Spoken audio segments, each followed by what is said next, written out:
இந்திய பெருங்கடலின் பின்னணியில கொழும்பு நகரத்தோட இதய துடிப்பாவே மாறிப்போன ஒரு கம்பீரமான வெண்மையான கட்டிடத்தை நீங்க கவனிச்சிருக்கீங்களா? ஆமாங்க, கொழும்பு மாநகர சபை கட்டிடத்தை பத்தி தான் நம்ம பேச போறோம்.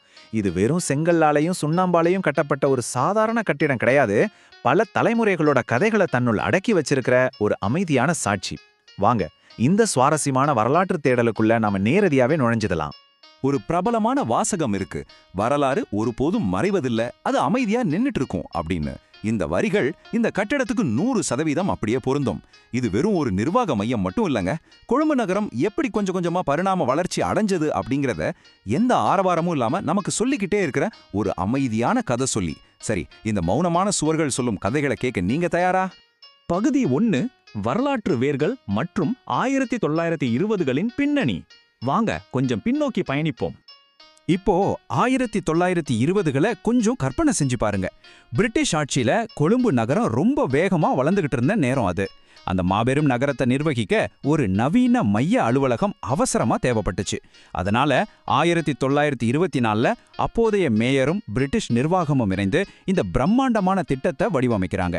ஆச்சரியம் என்னன்னா, வெறும் 3 வருஷத்துல, அதாவது 1927க்குள்ள இதை முழுசா கட்டி முடிச்சுட்டாங்க. உலக அளவிலேயே அந்த காலத்துல இது ஒரு மிகப்பெரிய கட்டிடக்கலை சாதனைன்னு தான் சொல்லணும். பகுதி 2, கட்டிடக்கலை அடையாளம் மற்றும் நியோ கிளாசிக்கல் நேர்த்தி. இந்த கட்டிடத்தோட முகப்பை பார்க்கும்போதே உங்களுக்கு அமெரிக்காவோட புகழ்பெற்ற வாஷிங்டன் கேபிட்டல் கட்டிடத்தோட சாயல் ஞாபகத்துக்கு வரலாம். இப்போ உங்களுக்கு ஒரு கேள்வி வரலாம், நியோ கிளாசிக்கல் கட்டிடக்கலைனா என்ன அப்படின்னு. ரொம்ப சுலபமா சொல்லணும்னா, எந்த குழப்பமோ இல்லாத தூய்மையான வடிவமைப்பு, அசைக்க முடியாத நிலைத்தன்மை, அப்புறம் காலத்தால் அழியாத வலிமை, இதுதாங்க நியோ கிளாசிக்கல் ஸ்டைல். தேவையற்ற அலங்காரங்கள் இல்லாம நேர்த்தியை மட்டுமே முன்னிலைப்படுத்துற ஒரு அற்புதமான கலை வடிவம் இது. இந்த கட்டிடத்தோட வடிவமைப்பை கொஞ்சம் உற்று கவனிங்க. முகப்பு முழுவதுமே எப்படி ஒரு நேர்த்தியான சமநிலை, அதாவது சிமெட்ரி இருக்கு பாத்தீங்களா? அந்த உயரமான கம்பீரமான தூண்கள் ஒரு மிகப்பெரிய அதிகாரத்தோட அடையாளமா நிக்குது. எல்லாவற்றுக்கும் மேலா அந்த வட்ட வடிவ குவிமாடம் தினமும் காலையில சூரிய வெளிச்சம் பட்டு பிரதிபலிக்கும் போது கொழும்பு நகரத்தோட மேலேயே ஒரு அழகான ஆனா அதிகாரப்பூர்வமான முத்திரையே அது பதிக்குதுங்க. பகுதி 3, துடிக்கும் இதயம், நகரத்தின் இயந்திரத்திற்குள். இதுவரைக்கும் நாம வெளியிருந்து ரசிச்சோம், இப்போ நேரா உள்ளே போய் பார்க்கலாம். இந்த வித்தியாசத்தை நீங்களே பாருங்களேன். வெளியே பார்க்கும்போது ரொம்ப தூய்மையான, கொஞ்சம் குளிரான வெண்ணிற கற்களாலான முகப்பு. ஆனா உள்ள உணைஞ்ச உடனே அப்படியே நேர்மாறா பாரம்பரியமிக்க வெதுவெதுப்பான மர வேலைப்பாடுகளோட இருக்கிற கவுன்சில் அறை. அந்த சுவர்கள்ல முன்னாள் மேயர்களோட புகைப்படங்கள் எல்லாம் ஒரு வரலாற்று சங்கிலி மாதிரி தொங்குது. வெளியே கம்பீரம், உள்ளே பாரம்பரியம். ரொம்ப அழகா இருக்குல்ல? இங்க நாம கவனிக்க வேண்டிய மிக முக்கியமான விஷயம் என்னன்னா, இது வெறும் தலைவர்கள் உட்கார்ந்து விவாதிக்கிற இடம் மட்டும் கிடையாது.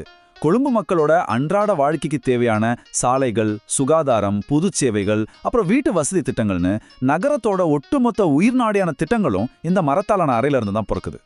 பகுதி 4, மக்களின் கேன்வாஸ் மற்றும் வாழும் நினைவுகள். இப்போ நாம நிர்வாகத்தை விட்டுட்டு மக்களை பத்தி பேசலாம். உங்களை ஒரு கேள்வி கேட்கிறேன். நீங்க எப்போதாவது கொழும்பு போயிருந்தா இந்த கட்டிடத்தை முன்னாடி நின்று இருக்கீங்களா? அந்த பெரிய பச்சை மைதானத்துல நடந்திருக்கீங்களா? உங்களோட சொந்த நினைவுகளை கொஞ்சம் இதோட இணைத்து பாருங்க. இது வெறும் ஒரு அரசு ஆபீஸ் இல்லைங்கிறது உங்களுக்கே புரியும். இங்க தினமும் எத்தனையோ அழகான தருணங்கள் அரங்கேறிட்டு இருக்கு.